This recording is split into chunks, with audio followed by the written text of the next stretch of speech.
Ibibi bya siporo zikabije ku bakobwa.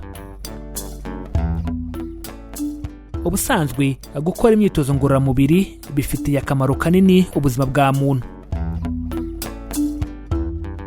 Ku rundi ruhande ariko ubushakashatsi bwerekanye ko imyitozo ngororamubiri nayo igomba kugira ikigero cyayo kuko iyo ikabije igira ingaruka mbi ku buzima. Imyitozo ngororamubiri irengeje urugero cyane cyane ku bakora siporo yo kwiruka igira ingaruka ku buzima bw'igitsina gore. Mu nyumve neza, ibi ntibishatse kuvuga ko abagore babujijwe gukora siporo, ahubwo bakagombye kumenya urugero bazikoramo kugira ngo zibagirire umumaro ntacyo byangije. Mu mwaka w'ibihumbi 2007 ubushakashatsi bwakozwe n'ishyirahamwe ry'abaganga ba siporo muri Leta Zunze Ubumwe za Amerika bwemeje ko abagore bakora siporo ku buryo bukabije bibagiraho ingaruka ku buzima. Izi ngaruka zigaragara cyane ku bakobwa bakora siporo zo kwiruka ku buryo ingaruka ku buzima zigaragara mu bice bitatu aribyo byitwa inyabutatu z'indwara zibasira abakobwa bakora siporo ku buryo bukabije. Tugiye kurebera hamwe uburyo gukora siporo zikabije ku bakobwa bitera uburwayi mu kwezi k'umugore, bigatera ingaruka ku mirire ndetse no mu magufa agize umubiri w'umukobwa. Inyabutatu z'indwara zibasira abakobwa bakora siporo ku buryo bukabije, iya mbere ni uburwayi ku kwezi k'umugore, ubwo ni mu gihe cy'imihango. Gukora siporo ku buryo bukabije bigira ingaruka ku kwezi k'umugore ku buryo ubu burwayi bugaragazwa n'impinduka zikabije mu kwezi k'umugore. Igize impinduka zigitangira, umugore aba akijya mu mihango ndetse n'uburebure bw'ukwezi kwe bitarahindutse, ahubwo igihe cye cy'uburumbuke nicyo gihinduka kikajya kiba gitinze nyuma y'igihe cyari gisanzwe kibera. Uko izi mpinduka ziyongera, umugore agera ku rwego aba ajya mu mihango ariko nta gihe cy'uburumbuke akigira. Ibi bishatse kuvuga ko aramutse anifuza gusama bitamworohera. Muri iki gihe imihango umugore ayibona atinze cyangwa vuba kuko ukwezi kwe kwa guhindagurika, rimwe kukaba guto ikindi gihe kukaba kunini. Izi mpinduka rero zirangira umugore cyangwa umukobwa atakibasha kubona imihango kandi mbere yari asanzwe ayijyamo neza, ariko iki gihe iyo hashize amezi 3 umugore atarayibona aba asabwa kwegera muganga akamufasha. Izi mpinduka zose mu kwezi k'umugore ukora siporo zirengeje urugero ziterwa n'uko izi siporo zigeraho zigategeka igice cy'ubwonko gishinzwe imikorere y'imisemburo ko ntayagikeneye, ubundi ikajya igenda igabanuka gake gake.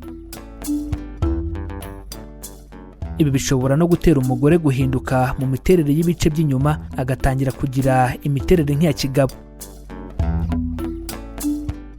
Inyabutatu z'indwara zibasira abakobwa bakora siporo ku buryo bukabije, iya kabiri ni uburwayi mu mirire. Ubusanzwe abakobwa benshi bakora imyitozo ngororamubiri baba bagamije kugabanya ibiro kuko baba babona imiterere y'umubiri wabo igenda ihinduka. Ibi rero usanga benshi babifatanya no kugabanya imirire kugira ngo gutakaza ibiro byihute bihure n'intego bihaye kugeraho mu rugendo rwo gutakaza ibiro. Izi mpinduka zitangira wenda umuntu waryaga bisanzwe agabanyaho gato, ubundi agatangira kwirinda bimwe mu biribwa avuga ko bimubyibushya yirengagije kurya ifunguro ryuzuye.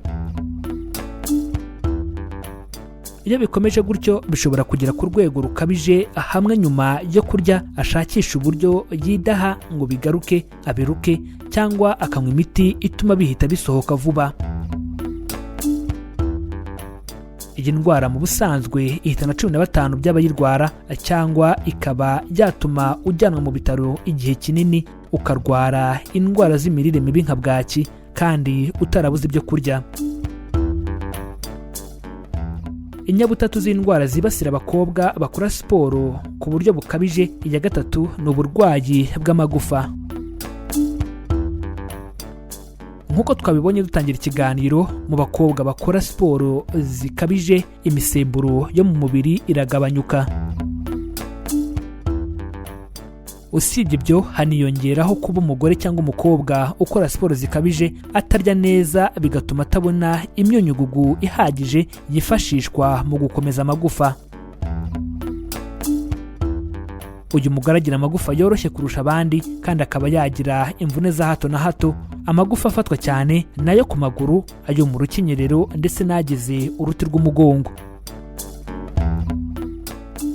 Nubwo izi ndwara arizo zimaze kwemezwa ko zibasira abagore bakora imyitozo ikabije, haracyakorwa ubushakashatsi ku isano yo gukora imyitozo ikabije bifitanye n'indwara nyinshi zinyuranye.